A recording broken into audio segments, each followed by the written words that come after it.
Okay, Parshat Vayeitzei. Let's start with Parshat Vayeitzei. Okay, so Rivka sends Yaakov off because she knows Esav wants to kill him, and she figures it's not going to take too long. She figures Esav is going to calm down, but as we said yesterday, Esav will not calm down and never has calmed down through history.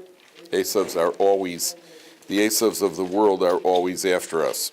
So then it starts like this on page 144, Parshat Vayeitzei. Vayeitzei Yaakov mi Beersheva, vayelech Harana. Yaakov goes from Beersheva, and he goes off to a place called Haran, which is where Lavan lives. He's sent again. Rivka sends him off. She actually tells Yitzchak. At the end of last week's parsha, what she does is she knows Esav wants to kill Yaakov. Then she comes to Yitzchak, and instead of saying Esav wants to kill Yaakov, she says, "Listen, I can't have Yaakov marrying one of the locals." So Yitzchak calls in Yaakov and sends Yaakov off to marry a wife to go take one of Lavan's daughters. So again, this goes back to what you asked yesterday, Joe. She never tells Yitzchak what happened here. She never tells Yitzchak that Esav hates Yaakov. It's an amazing thing. She never says that. She says to Yitzchak, "Listen, I can't." She knows, Yaakov, you got to get out of here because Esav hates you. And she goes over to Yitzchak and says, "Listen, I can't have him marry one of the locals over here. They're too jappy. I got to have him marry one of Lavan's daughters over there." So Yitzchak calls in Yaakov and says, "Okay, go off and marry one of Lavan's daughters." Now, part of this is what we said yesterday, that Rivka in the commentaries say that Rivka doesn't want to show Yitzchak, listen, you goofed, right? There's nothing like a husband. There's nothing like a husband where you messed up, and you're messed up, and your wife knows you messed up, and you know that she knows you messed up, right? And all she's got to do is look at you. Right? And that right there, I heard a story. I'll tell you guys a story. This woman bakes. She has a sheva brachas in her house. So she goes and she bakes like these little rolls for the sheva brachas. She has about these 80 challahs for these sheva brachas. Nice little challahs that she has in a week. So she goes to her neighbor Miriam. She says, "Miriam, listen, I baked these challahs. Next week we have sheva brachas. Can I put it in your freezer?" So Miriam says, "Sure, Chani, sure." So Miriam puts it in her freezer. Okay, the next week, the night before the Shav Brachas, Chani knocks on her door. He says, "Hi, can I get my rolls?" So Miriam says, "Sure." She goes to the back room. She opens the freezer. There are 4 rolls in the freezer. She doesn't know what's happening. She goes to her husband sitting there. She says, "Herschel, did you eat those 4 rolls?" He says, "Yeah, they were really good. Me and the boys have been eating them all week. They're really, what did you?" And women have this ability to yell without making a sound, right? "What's the last time I baked you rolls?" And he's just like, "Oh." So she doesn't know what. She starts crying. She goes to the door. She says, "Honey, I'm sorry. My husband and my boys ate all the rolls." She goes, "Really? Well, I hope they enjoyed them." She goes, "Why aren't you upset?" She goes, "Why should I be upset? I baked them, so somebody should know. If your husband and boys ate them, what's the big deal?" So they ate them, okay? I told this over once, a story for a group of older ladies, and one woman in the back couldn't restrain herself. She just goes, "What a tzaddikus." She just bursts out. I want to tell you something. She's not the tzaddikus. She's a nice lady, for sure, nice thing to do. You know what the tzaddikus is? Tzaddikus is that woman, that Miriam, who doesn't go back to her husband. "You nincompoop, what were you thinking?" And she doesn't say anything. That's a tzaddik. Oh, that's a test. When somebody messed up big time, somebody messes up big time, and they know they messed up, and you don't say anything. There's nothing to say. We can't undo it. You don't say, you know how the story ends, don't you? You know, she doesn't say anything. She doesn't say anything. She doesn't say anything. Then about 2 o'clock in the morning, she sits up in bed. "You nincompoop, what were you thinking?" That's usually how these things. So for those 6 hours, she's also a tzaddikus. That's a real tzaddikus. So Rivka comes, what you got to go to Yitzchak and say, "Oh, I told you so." Right? There's nothing like "I told you so." I told you so. I'm a master at "I told you so." I told you so. No. Rivka doesn't say anything. She makes up a story. Now, I hear in this, I didn't see the commentaries, but what I think is here is not only Rivka, she's so well thought out. In other words, she comes to Yitzchak and has Yitzchak send them off for a different reason. That's part of the deception of Esav also. That Rivka figures, look, if Esav knows Yaakov is running away because Esav hates him, then Esav may chase him. Make yourself comfortable, Aaron. If Esav knows that Yaakov is running away because Esav hates him, so then what do you call it? Then Esav may very well chase him. But if Esav thinks Yaakov's going just to get a wife, so Esav says, "All right, I'll get a wife. I'll wait for him to come back. Then I'll greet him." When he comes back, then I'll be waiting for him. This is part of the deception. I hear in Rivka, that this is part of her deception, to wait to deceive Esav, to decoy him and make him think that Yaakov is going away for different reasons. That always works. Whatever happens, Yaakov runs away. And then it says like this, Vayeitzei Yaakov Beersheva, Vayelech Harana. He goes off, and then it says in the Chazal, the Medrash says, he didn't go straight there. He ran away from home. He was away for 36 years. 22 years, he was not able to honor his parents because he was away for 22 years. And as a result of that, Yaakov is going to lose Yosef for 22 years. But he was away for 36 years. When you make the mathematical calculation, 14 years aren't accounted for. Where were those 14 years? 14 years he was in the Beis Medrash of Shem ve'Aver. He went off to yeshiva. He went off to study Torah with Shem and Aver. And he was there for 14 years. And the Medrash says 14 years he didn't sleep. Not that he literally didn't sleep. He didn't sleep in a bed. He was busy learning Torah, and he was devoted to Torah for 14 years. You know, he took a stender nap periodically. He put his head down on the stender. He crashed out where he would go. For 14 years he didn't sleep in a bed. That's what the Medrash says. Why 14 years? Why 14 years? That's very interesting. What was the bracha that Yitzchak, when they first come in, what does Yitzchak say? Hakol kol Yaakov. The voice is the voice of Yaakov. V'ayadayim yedei Esav. But the hands are the hands of Esav, right? We've been suffering because of the hands of Esav. So he goes for 14 years. What's the numerical value of 14 years? Yud Daled, which is Yad. The way you're going to counter the hand of Esav is the way we've always done it, is by studying Torah. So he goes to study Torah with Shem and Aver. Now the commentaries say it's also interesting because you see Shem and Aver, what Torah were they studying? Avram was studying Torah, and Shem and Aver were studying Torah. Shem and Aver, Shem is the son of Noach. They were studying Torah. Shem, when he studied Torah with Noach, was in a generation of the flood. They were the only ones studying Torah. So there are different types of Torahs. There's one Torah wherein you're in a community with other Jews and other people who are studying Torah with you. But then there's the Torah that a man has to know when you're alone on your own in a generation, you're in the surroundings of no goodniks. So he goes to study Torah with Shem and Aver, his grandson. And Shem's Torah is the Torah studied by a man in a generation where nobody was studying Torah. Where's Yaakov about to go? He's about to go in Haran where there's nobody around. He's away from Yitzchak. So it's a different type of studying. It's a different type of Torah that he's studying.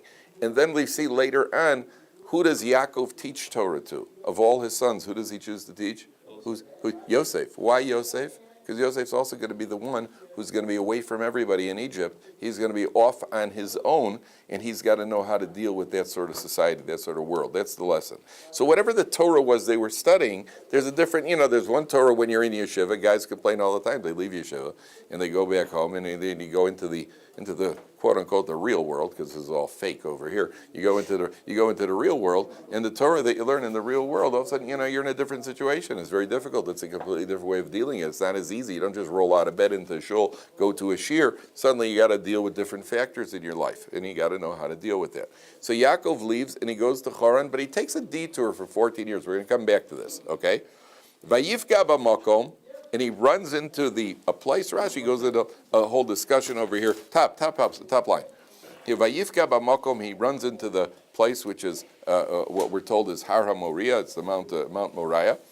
Vayolan sham kiva hashemesh. The sun sets and he goes to sleep. Vayikach me'avnei hamakom. He takes stones. Vayosem ra'ashosav. And he puts the stones around his head. Vayishkav b'makom ahu. He lies down in that place. So he takes these stones. And according to some, the stones are the stones for the altar. There was an altar in this place. Which altar was there, gentlemen? Which Mizbeach was there? The Akedah, where Yitzchak was sacrificed. He takes stones from the altar, and he puts the stones down. Vayishkav b'makom, he lies down in that place. And the Gemara says, there he lay down, but he never lay down for 14 years before that. There, that's why the Torah emphasizes it. That's where he laid down. Now I want to put this into proper perspective, first of all. So let's see, first of all, what he did. He takes from the stones of the place. Take a look at Rashi. We have to see the Rashi inside. It's one of the most puzzling Rashis in Chumash. It's in the right column of Rashi, 3 lines from the bottom. If you find it, please show the person next to you. Vayasem mirashasav. He takes stones and he puts them around his head. Asan kimin marzev saviv l'roshe. He made them like a something to surround. What's a marzev? A wall to surround his head. Shiyore mipnei chayos ros, because he was worried about he's out in the wilderness. He's worried about wild animals attacking him. So he puts these stones around his head. He's chilu marivo zoim, so the stones started fighting with each other. Zos omeres ola yaniach tzadik es rosho. The first says, let the tzaddik put his head on me. Zos omeres ola yaniach miyad asana kodesh baruch hu even echas. So kodesh baruch hu blended them and made them into one big stone. V'zeu shenemar. That's why it says later, vayikach esa even asher samar ashosav. A couple psukim later it says he took the stone that he had put under his head. First it says he took stones. Then it says when he woke up, he took the stone. Why? But you started with plural stones. Why did it turn into one stone? The answer is the stones were all fighting. I want the tzaddik to put his head on me. I want the tzaddik to put his head on me. They became one stone, and they were whatever that means. Okay. So, the big question everybody asks here is, okay, man's running away. He's out in the wilderness, and he's clearly worried about wild animals. So what does he do? He takes some stones. He goes to sleep for the night, and he puts some stones. He surrounds stones, puts them around his head. Right? I mean, grizzly bears eat white meat too. They're into thighs. And leopards have never been particular about having a drumstick. They'll have anything. It's not much as far as a protection, is it? It's not much as far as a protection. So we learned from here a very important rule in life, that there's something called hishtadlus. We've spoken about this many times. Hishtadlus means you have to make your human endeavor. We don't rely on a miracle. If we need a miracle, God will bring about the miracle if he must. But you do as much as you could possibly do. We find countless examples of that. If you think about how big was Noah's ark? It's 3 football fields long and about a football field wide, let's say. Okay? He's got 3 floors. And he's got every type of animal species in the world. There's no way they could fit in there. There's no way they could fit into the ark. And number one, and there's certainly no way you could bring in enough food for a year for all the animals in the world. Remember, he's got to bring in food for all the animals in the world. He's got to bring in food. You know how much what do you call it, an elephant? Or what do you call it? Somebody told me, so one of these animals eats about 300 pounds of meat a day. Meat. Yeah, but more than a yeshiva bacher even. Yeah. There's an animal. Always gets doubles on schnitzel. He's always they're one of these. Or 60 pounds of meat a day. One of these animals. You talk about massive amounts. So why did God do it at all? So just save him with America. The answer is you do what you have to do, and let me worry about the rest. And that's ultimately when we go to work. It's the same thing. When you go to work, do what you can. Let HaKadosh Baruch Hu will worry about the parnasa. We have to make the ishtadlus, though. We have to make human net. So the first idea here is that he takes the stones and puts them around his head, because that's what you could protect. So protect that. That's what you could do. If he could have built himself a whole structure that would pay, he would have done that, but he couldn't. So he goes to sleep. Okay, number one. Number two, one of the commentators, somebody once pointed out, you see, where did he just come from? Came from yeshiva. Just came from yeshiva.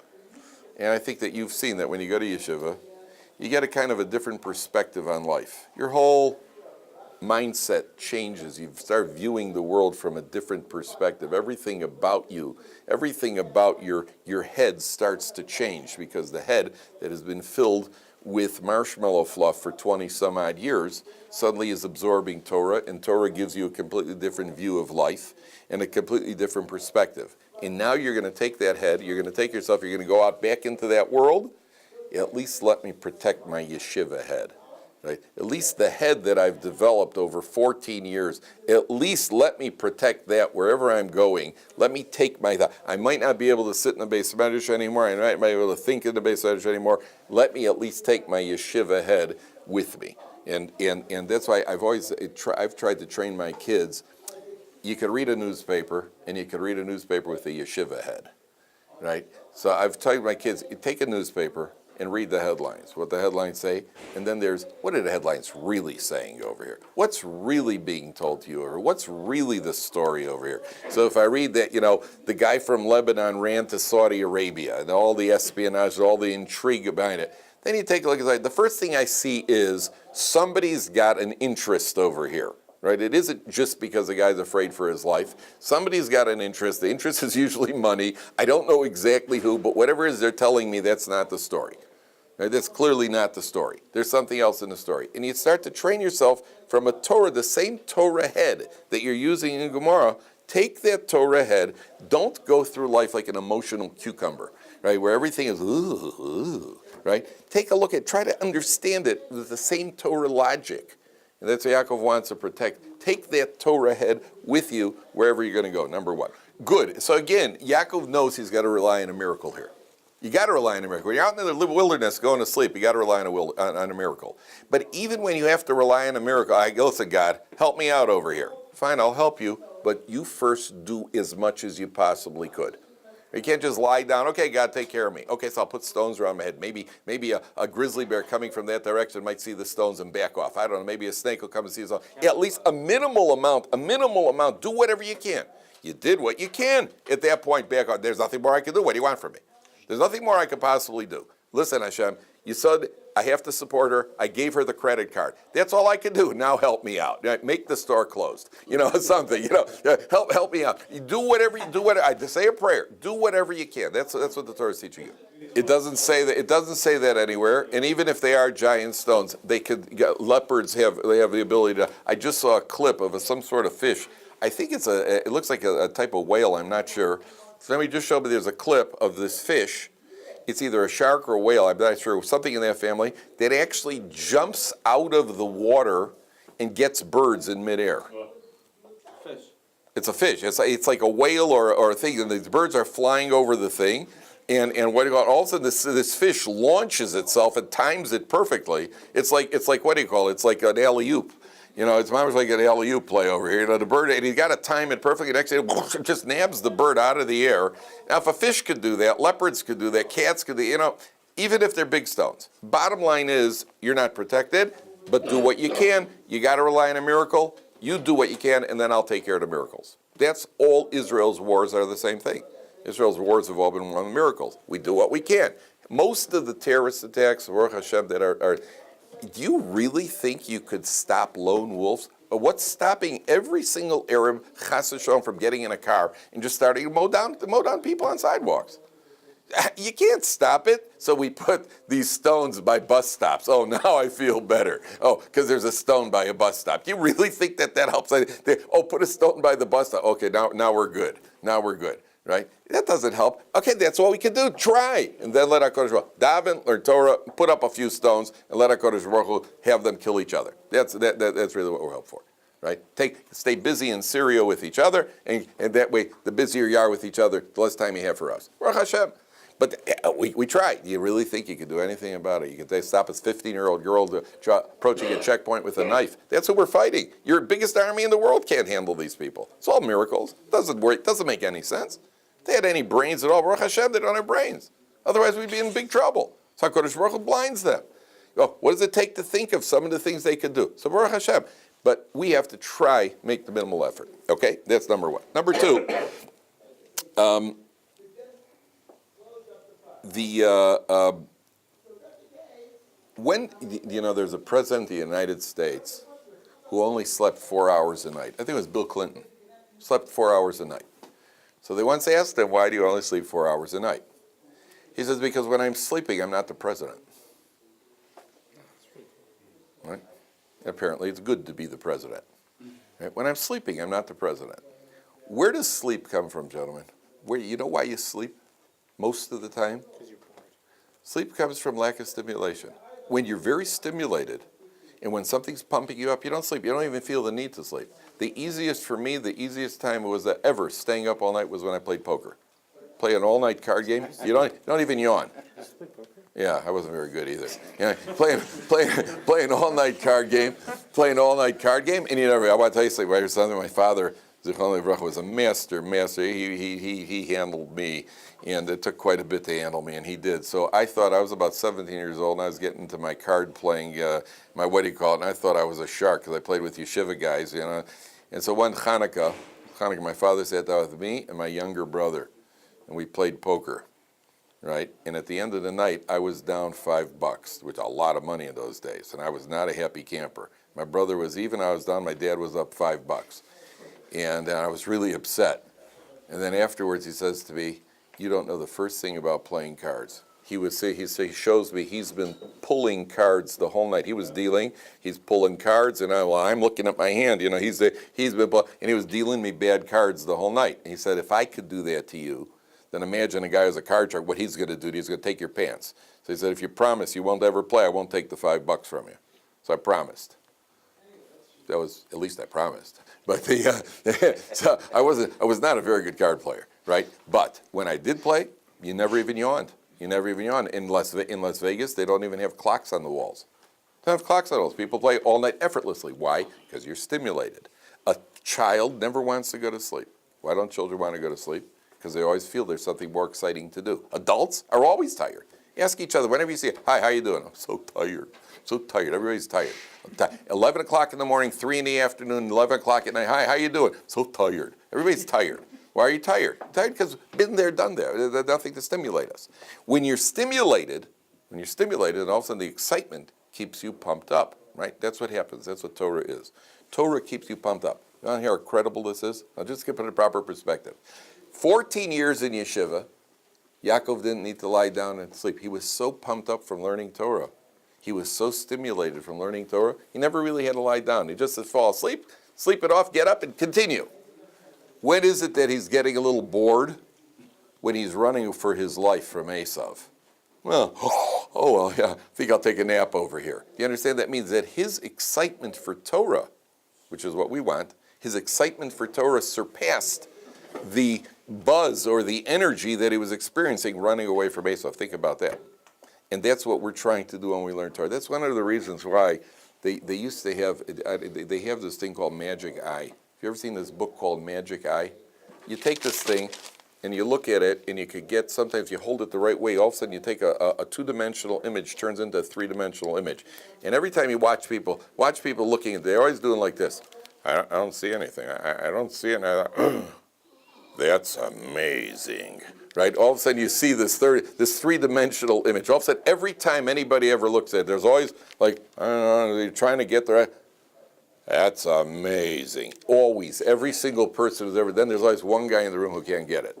There's one guy. I think I see it. No. If you don't, you'd know it if you saw it. If you don't see it, no, you can't. And you're the loneliest person in the world because you're the only person who doesn't see it. And no, you're trying to go all day long. You guys with the book trying to get the angle. When you're learning Gemara, if it happening when you're learning Gemara, you're looking at so we have a machlokas over here between Rav and Abaye, but let's see what Tosfos says. Tosfos,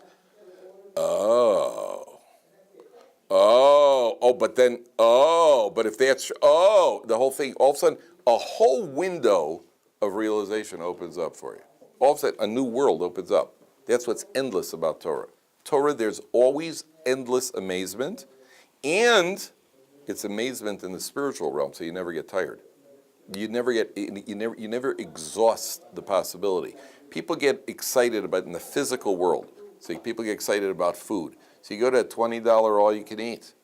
But once you've had $20 all you can eat, then you can't eat for 3 days. Then you walk away, you can't even think about food. You can't even look at food.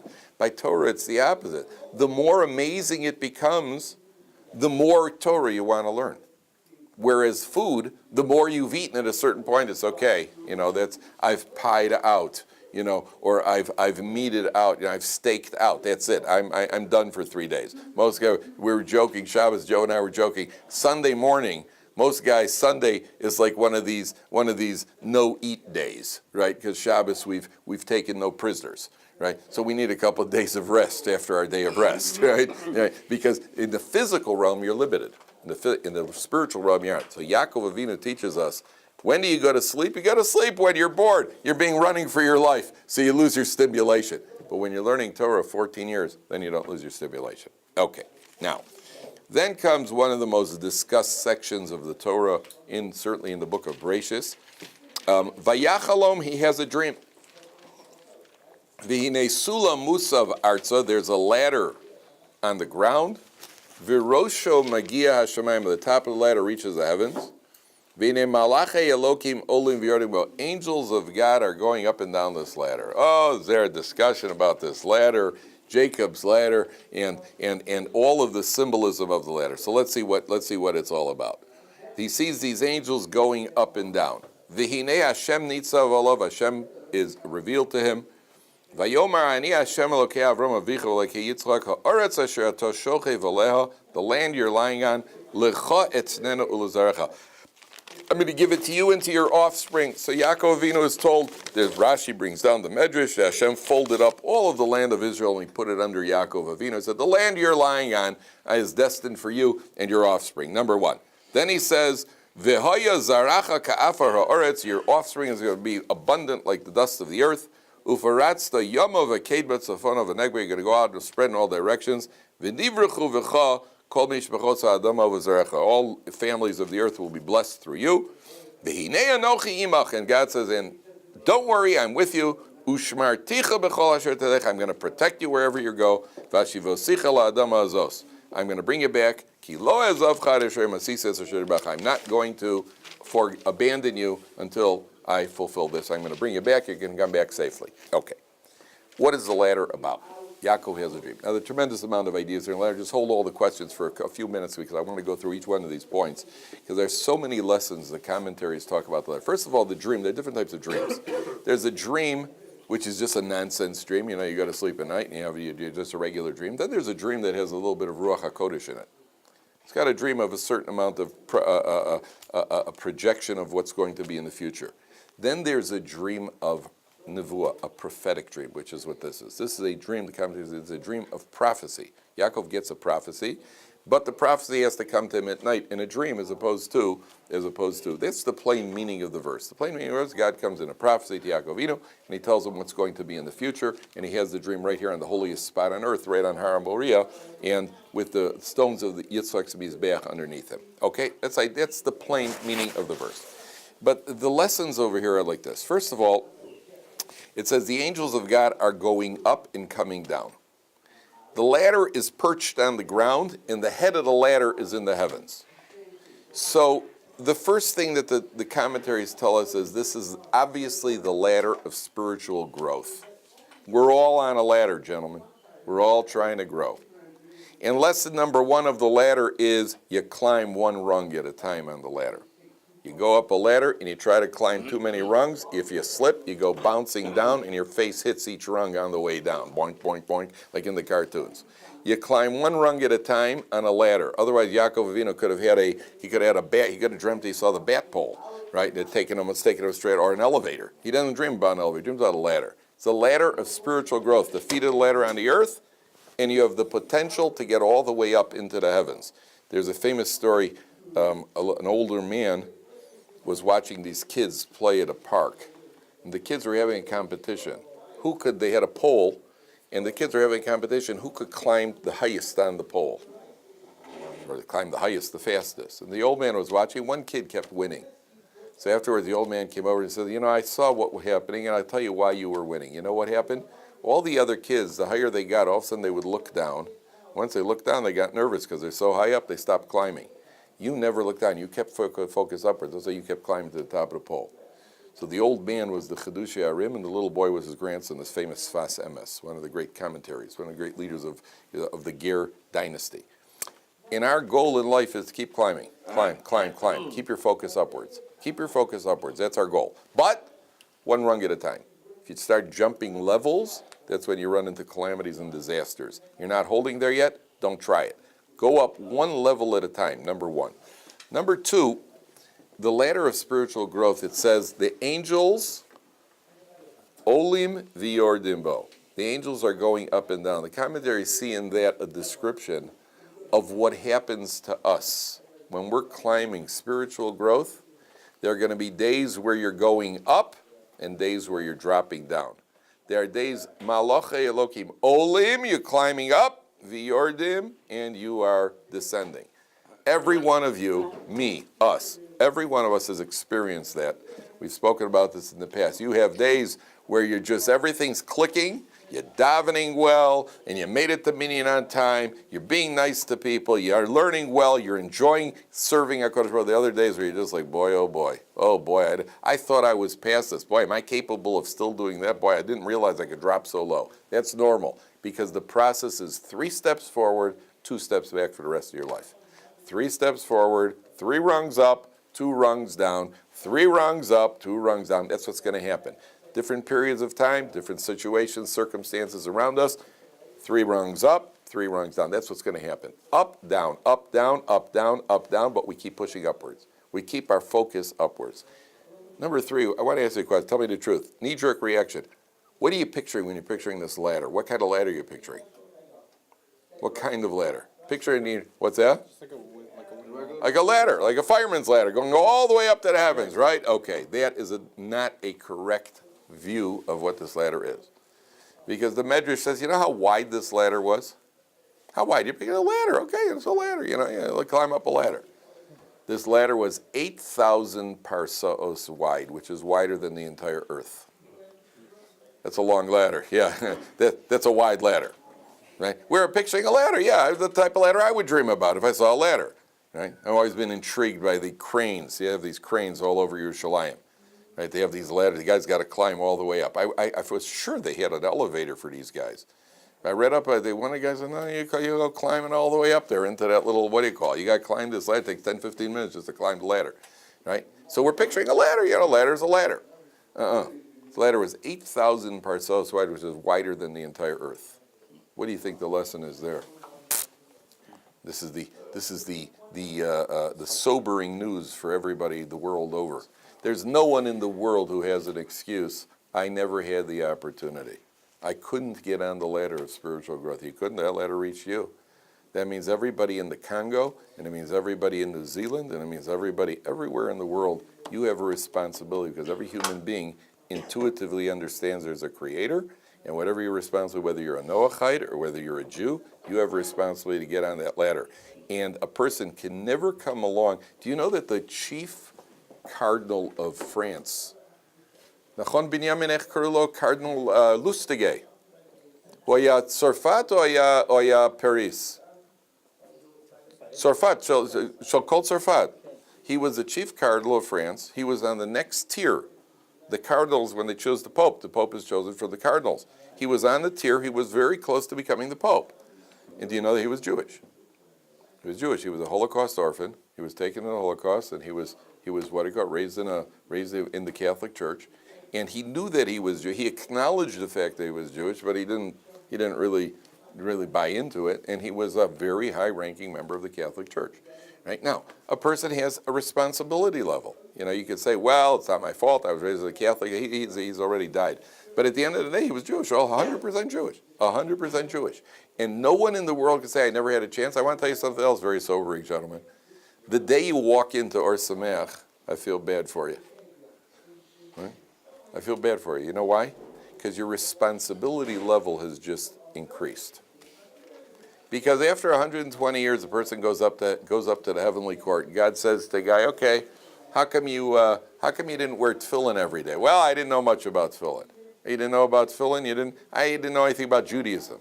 "Well, you investigated, you were in Tibet, and you were in Nepal, and you investigated every ism in the world. Why didn't you give Judaism a chance?" "Well, I didn't know anything about." "Okay, what about when you were 20, you once stumbled into that place in Yerushalayim called the Happy Light Institute, right? Why didn't you check, why didn't you investigated that?" "Nah, those people were weird," right? They were weird. Were they really weird? You met so many weird. I'm not talking about the students, by the way. I'm talking about the rabbis. Right? The rabbis were so weird. They had beards. Okay, they had beards. What? They were so off balance. They weren't stable people. And your responsibility level increases based on what you're exposed to. A kid who's born in Bnei Brak, and he's 7th generation Bnei Brak, and he's got payas down to, and he's born with a gartel. Listen, you got a what do you call it? You got a higher responsibility level. Everybody could get on that ladder. There's no one in the world who can't get on that ladder. And you can make all the excuses you want. I think I once told you about this girl I knew who became a Balas Tshuva. She was rich, too. She became a Balas Tshuva. She was the only daughter of a rich guy, a rich father. And I knew her for a father from back in America. And then one day she was at our house, and I said to her, "Did your father ever move religiously?" She goes, "Nah, he went to Israel once, and he told people that if he has a spiritual awakening, then he'll become more religious." Right? So he spent his time in Eilat, in Tel Aviv, in Netanya, and he said, "I never felt my spiritual awakening." right? And then he went back, and I could tell everybody I didn't feel my spiritual awakening. That's only an excuse. It's a he's got a very good sounding excuse. Well, yeah, I didn't feel, he's so spiritual. I didn't have my spiritual awakening. Sure, you go to a casino in a lot, there aren't too many spiritual awakenings there. Now he's got that excuse will only last you here. When you come up in the heavenly court, there are no excuses. HaKadosh Baruch Hu knows you put your efforts into everything else. You couldn't have studied this a little bit more. You didn't have a little more time to devote yourself. That's the ladder. The ladder is spiritual growth. And the most important point, not the most important point, one of the most important points, what does it mean? The feet, it says, Sulam Mutzav Arza. The ladder is planted on the earth. Virosho Magia Shamayim, the head of the ladder is in heavens. What does that mean? The ladder is planted on the earth. Okay, so the plain meaning is we could reach all the way up there. What else does it mean? And you should know, if it's me talking, you should know where I'm going with this. It means no matter how high you get your heads up in the clouds, keep your feet firmly planted on the ground in Yiddishkeit. Sulam Mutzav Arza, V'rosha B'Geba. Your head's all the way in heavens, and you should be thinking spiritual thoughts, you should become a spiritual person. Keep your feet planted firmly on the ground. Don't get detached, right? If you swallow spiritual helium, you're in trouble, right? Make sure you keep your feet firmly planted on the ground. I don't care how spiritual you get. The most spiritual thing you'll ever do, most spiritually, is washing the dishes for your wife on Motzei Shabbos. That's the most spiritual thing you'll ever do, right? So leave all the flutter butter out, right? You wanna think about lofty thoughts and all sorts of Kabbalistic ideas. That's wonderful. That's all Judaism. That's all Torah. That's terrific. But stay firmly planted on the ground as a normal, balanced, stable person. And if you don't, that means you've misunderstood what Yiddishkeit wants from you. We eat kosher food because God said to eat kosher food, and we eat kosher food because it has an effect on our neshama, and we don't eat non-kosher food because that has a negative effect on our neshama. That's all true.